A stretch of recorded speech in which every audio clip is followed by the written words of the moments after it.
Pemirsa Kompas yang terhormat, hari ini kita mendapatkan tamu istimewa. Kompas hari ini kedatangan Wali Kota Tangerang Selatan, Ibu Airin Rahmidiani. Dan kita hari ini akan berbincang-bincang tentang Indeks Kota Cerdas Indonesia yang sedang diselenggarakan Kompas saat ini. Ibu Wali Kota, selamat datang di Kompas.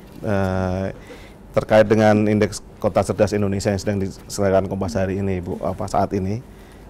Mungkin Ibu Wali Kota bisa menjelaskan kepada kami apa yang sudah dilakukan di Tangerang Selatan terkait kota cerdas ini dan konsep seperti apa yang diusung oleh Kota Tangerang Selatan. Ya, saya maknakan bahwa smart city ataupun kota cerdas ini adalah bagaimana membuat para pemangku kepentingan ini pintar dalam arti mencintai kotanya dan mau membangun untuk kotanya. Jadi bagaimana tugas pemerintah melakukan fasilitator dan katalisator, dan juga bagaimana partisipasi warga masyarakat, dan juga bagaimana pemangku kepentingan yang lainnya, swasta juga turut bersama-sama membangun dan menata kota Tangerang Selatan.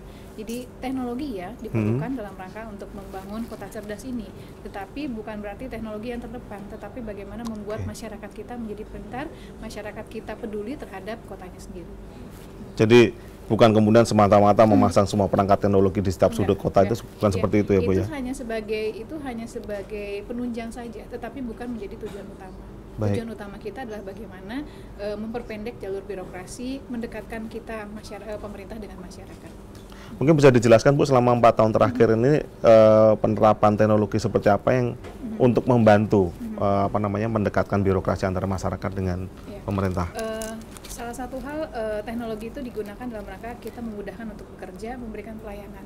Contohnya misalnya untuk pendidikan, kita sudah 3 tahun yang lalu secara online kerjasama dengan Pustekom. Dan untuk di bidang kesehatan, kita sedang kerjasama dengan BPPT, bagaimana kita uji coba di tahun ini di 5 puskesmas secara online dan menggunakan KTP elektronik. Jadi tidak perlu pakai kartu apapun, warga masyarakat kan selama ini sudah gratis, jadi cukup hanya menunjukkan KTP. Nah sekarang kita akan beli smart card readernya untuk membaca NIK, dan ke depan kita berharap hanya cukup menggunakan fingerprint, maka akan muncul data masyarakat kita dengan daftar riwayat misalnya kesehatan dan yang lainnya, terintegrasi dengan kurang lebih 30 puskesmas yang ada di Tangerang Selatan dan RSUD kita, dan ke depannya juga kita bisa kerjasamakan dengan rumah sakit swasta. Itu teknologinya sudah siap ya, Bu ya? Sudah kita anggarkan untuk tahun ini untuk 5 puskesmas, dan alatnya sudah ada untuk card reader ini. Tetapi untuk fingerprint sedang kita mintakan kepada BPPT untuk membantu dan untuk membuat menyusun sistemnya tersebut. Jadi mudah-mudahan kalau sudah selesai di BPPT maka 2016 bisa kita lakukan. Apakah Kota Tangerang Selatan juga melakukan hal yang sama seperti di DKI Jakarta dengan e-budgetingnya, Bu? Oh iya, sudah. Jadi kemarin kita studi banding ke Surabaya, dan Surabaya sudah melakukan e-budgeting, dan alhamdulillah kita mendapatkan secara gratis sistem tersebut, dan kita kerjasamakan lagi dengan BPPT karena kan Puspitek ada di Tangerang Selatan, dan kita konten dan yang lain-lainnya sistemnya kita perbaharui, kita perbaiki, kita sempurnakan dengan karakteristik dari Kota Tangerang Selatan. Jadi kita e-budgeting sudah dengan namanya adalah Simrel. Bahkan untuk e-musrembang, elektronik musrembang pun juga sudah kita lakukan mulai tahun ini.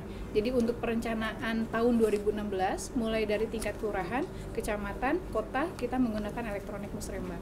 Semuanya, jadi masyarakat bisa memantau secara langsung ya di situ ya? Jadi ini kan masih terus kita coba untuk sempurnakan.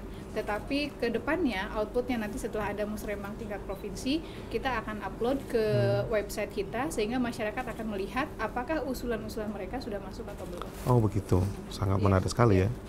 Nah ini terkait Ibu menjadi Wali Kota perempuan satu-satunya di Jabodetabek ini nih, Bu.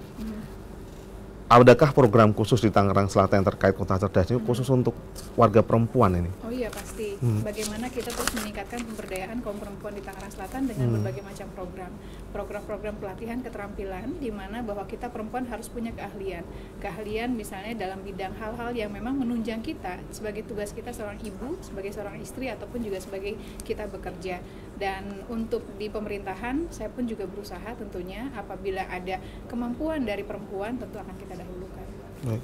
Mungkin pertanyaan terakhir, Bu, banyak concern nih dari warga Tangerang Selatan mengenai kondisi jalan nih, Bu, dan transportasi. Mungkin Bu bisa jelaskan program seperti apa sih untuk memperbaiki jalan dan transportasi? Sebetulnya kalau untuk dari data yang kita miliki, untuk jalan lingkungan, jalan kota yang menjadi tanggung jawab kami sudah hampir di atas 80%. Kita sedang berusaha sekarang jalan lingkungan tidak hanya di luar komplek perumahan, misalnya di perkampungan, tetapi kita sudah mulai masuk perbaikan jalan untuk komplek-komplek perumahan yang sudah serah terima dengan kita. Jalan kota kemarin kita perbaiki secara betonisasi, tahun ini kita mulai memperbaiki gorong-gorong dan juga trotoarnya. Nah, yang persoalan di Tangerang Selatan adalah memang jalan provinsi dan jalan pusat.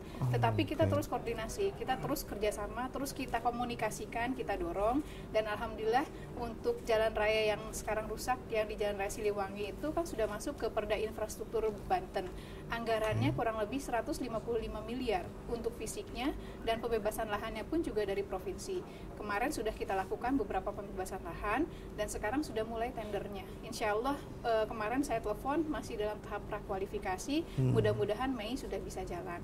Dan untuk yang di Jalan Ciputat, misalnya itu kan jalan nasional, saya sudah datang langsung ke Balai Besar menyampaikan, dan mudah-mudahan segera ditindaklanjuti. Jadi terus saya komunikasi, saya koordinasi dengan tugas pokok saya tentunya bagaimana agar jalan-jalan provinsi pusat pun juga bisa segera diperbaiki. Tapi untuk jalan kota, jalan lingkungan, alhamdulillah itu sudah berjalan.